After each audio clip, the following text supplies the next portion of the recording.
You know, it's funny how life has a way of throwing you curveballs when you least expect it.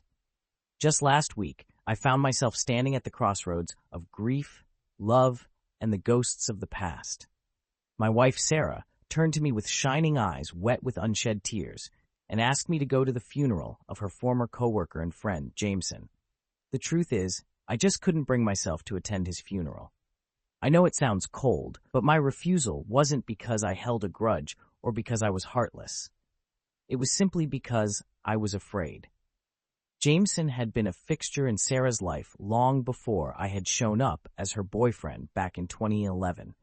For 8 long months, we battled through subtle snipes and veiled insults that he would cast in my direction.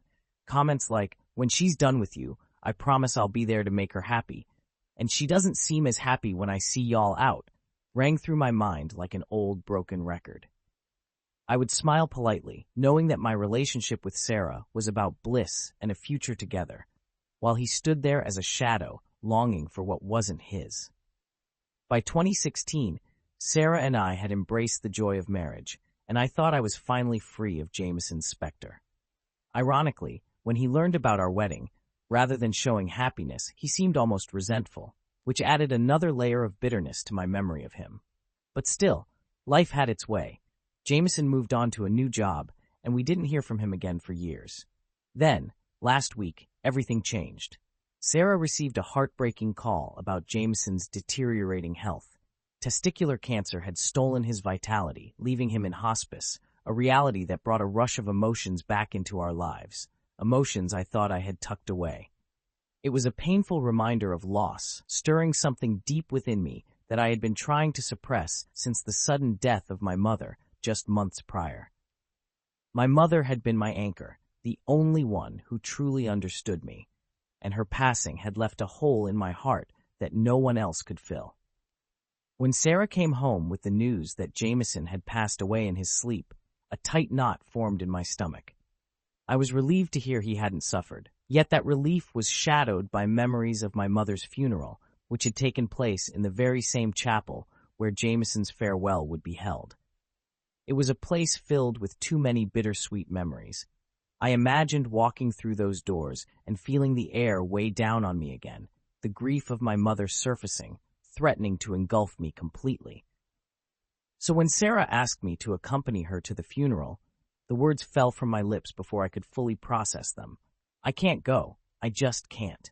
As soon as the sentence escaped, it was followed by silence that seemed to stretch like an eternity. I remember the hurt flash across her face, the disappointment palpable. "So this is still about him, isn't it? You're still holding a grudge," she shot back, each word laced with venom. "No, Sarah. This is not about him. I've forgiven him. I truly have. It's about my grief. It's about being back in that place. I can't breathe in there without thinking of my mom," I pleaded, desperation clawing at my throat. But she didn't see it that way. "You're being petty. You need to let the past go." The words stung, sharper than any blade. I found myself confused and angry. How could she not see my reality? In the shadows of my mind, I thought of Jameson being sick, of Sarah losing a friend. Grief can be so isolating, and I wanted to be there for her, but I just couldn't step into the depths of that void yet again. Not so soon. Finally, I decided it was best to give her space. I slipped into silence, withholding my words as I tried to sort through the turmoil inside me. Hours later, she sent me a text that hit harder than anything I had felt that day.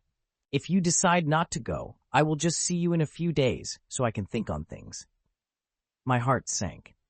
Was this the beginning of something more profound? Something that could tear us apart? "I'm so sorry," I replied. "This is about my own mental health and nothing to do with him or you. I love you and I'm here for you through this, but I just can't put myself in that place again." And just like that, the silence returned, heavy and uncomfortable. I knew her silence didn't come from a lack of feeling. Rather, I sensed that the goodbye she needed to say was something we were both bracing for.